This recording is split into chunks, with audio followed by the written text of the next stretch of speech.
mesdames et messieurs, d'abord, je tiens à remercier Roland de donner la parole pour une fois à un syndicat, si vous voulez, d'associations socio-professionnelles et celles qui sont dans la contestation, ce qui est pas la moindre des choses.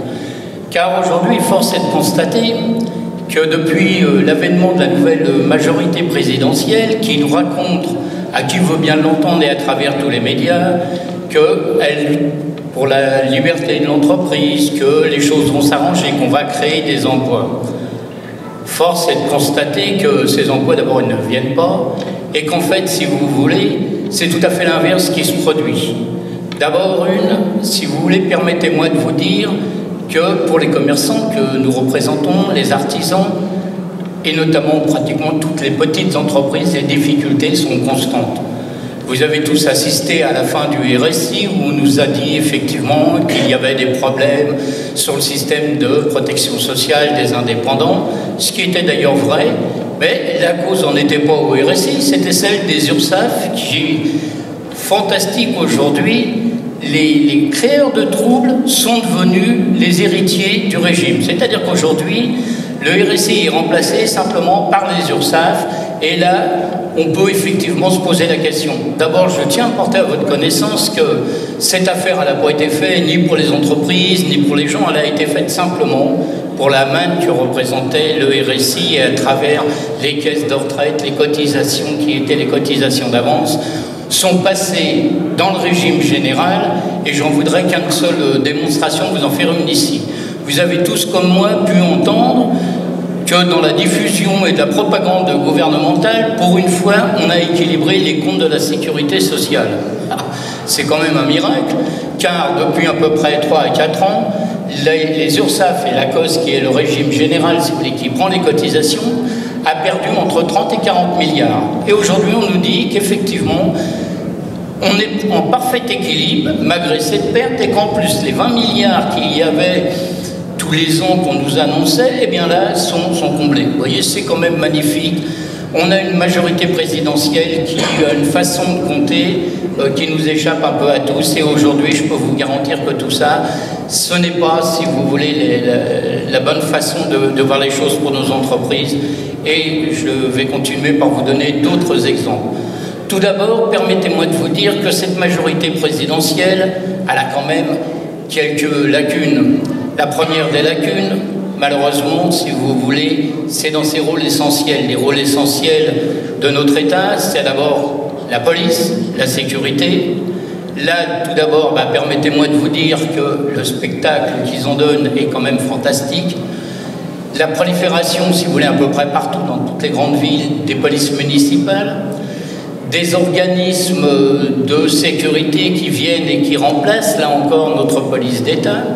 Et évidemment, vous avez vu comme moi qu'il y aurait des individus qui, au plus haut fonction de l'État, organisent, si vous voulez, tout un tas de choses. Donc c'est le renoncement pratiquement d'une des missions premières de notre État, la sécurité des Français. La deuxième, c'est évidemment l'éducation nationale. Alors l'éducation nationale, qu'en dire ? Eh bien, il est clair qu'au niveau de l'éducation nationale, les transferts vers le privé, vers les collectivités locales, vers différents organismes, là encore, c'est le grand abandon. C'est le grand abandon pourtant d'une des tâches qui était une tâche essentielle, si vous voulez, de notre État et de notre nation. La troisième des choses qui, à mon sens, si vous voulez, il y en a d'autres, mais qui est essentielle aujourd'hui, ce que je vais vous parler, c'est l'escroquerie. C'est le coup d'État, si vous voulez, qui est fait à travers tous les Français, qui est l'impôt, comment s'appelle, le prélèvement à la source de l'impôt. D'abord, il faut savoir que depuis plusieurs années, le prélèvement à la source de l'impôt était l'impôt qui revenait le plus cher, à la fois au niveau de son financement, à travers les agents, des milliers de fonctionnaires y étaient mis. C'était un impôt qui, il y a même quelques années, avait pratiquement fait l'objet de critiques telles qu'on ne savait pas s'il ne fallait pas le supprimer. Alors, quand je vous dis il y a la grande escroquerie de l'État, et c'est ça qui est important pour nous tous aujourd'hui, c'est comment? Eh bien, on s'est posé la question de savoir comment cet impôt, qui représente beaucoup d'argent, pouvait être un peu moins coûteux. Eh bien c'est facile. On a trouvé et on a copié le principe même de la TVA. C'est-à-dire qu'on va faire payer à nos entreprises directement toutes les charges. C'est-à-dire que c'est un transfert.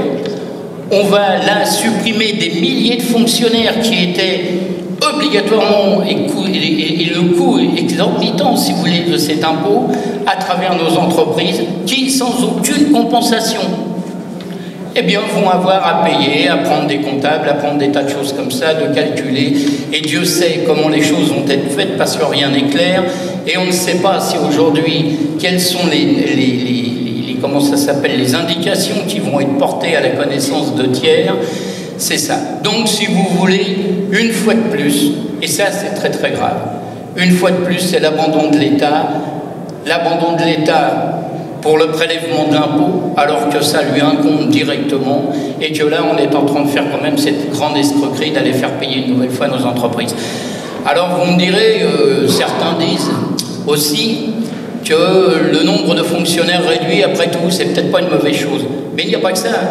Quand on fait des charges nouvelles pour nos entreprises, c'est l'ensemble des citoyens français, si vous voulez, qui le payent. Quand l'entreprise n'a plus de bénéfices, et Dieu sait que nos entreprises aujourd'hui ont des difficultés énormes à être compétitives avec tout ce qui nous arrive de l'étranger, du machin, de pays où on fabrique, dans des conditions qui sont quand même dramatiques pour nous tous. C'est les enfants, c'est effectivement plus les charges. On voit même à travers des Européens qui viennent et qui prennent des travailleurs détachés. Vraiment, nos entreprises sont aujourd'hui en difficulté. Et là, si vous voulez, on crée encore, si vous voulez, un transfert de charges qui est et qui représente quand même l'impôt le plus important. C'est une escroquerie qu'il faut qu'ici on dénonce. Quand on dit ne pas laisser, et c'est le thème d'aujourd'hui, ne laissons pas mourir la France. La France, si vous voulez, les représentants syndicaux que nous sommes, eh bien, elle est en train de mourir. Elle est en train de mourir dans nos villages. Elle est en train de mourir parce qu'il n'y a plus la poste s'en va. Tous nos commerçants ferment les uns derrière les autres. Et là, si vous voulez, ce n'est pas innocent. Ils ne ferment pas pour se faire plaisir. C'est-à-dire qu'aujourd'hui, ils sont victimes de cette concurrence mondialiste qui arrive avec la grande distribution, où tout est fait, si vous voulez, sans arrêt à travers, pour avoir effectivement des produits, les produits de l'étranger qui font mourir nos petits commerces, qui font mourir la France, parce que les villages sans commerce, eh bien, ça sera demain la désertification. Je vous donne donc ce cri d'alarme aujourd'hui. Nous devons reprendre, si vous voulez, en main à la fois la destinée, sauvons nos entreprises, ne laissons pas ces escroqueries et ces choses faire. Chacun à notre niveau, informons les autres Français. Il n'est pas normal qu'on mette des charges supplémentaires sans arrêt au sein des entreprises. Ils ne peuvent déjà plus payer et c'est demain, ça sera catastrophique à travers le chômage et autres. Voilà ce que je voulais vous dire. On aurait pu parler évidemment de plein de choses si vous voulez et tout, mais je pense que l'essentiel était quand même de regarder. Si on ne veut pas laisser mourir la France, ne laissons pas mourir nos traditions, notre commerce traditionnel et nos entreprises. Mesdames, Messieurs, je vous remercie de votre attention.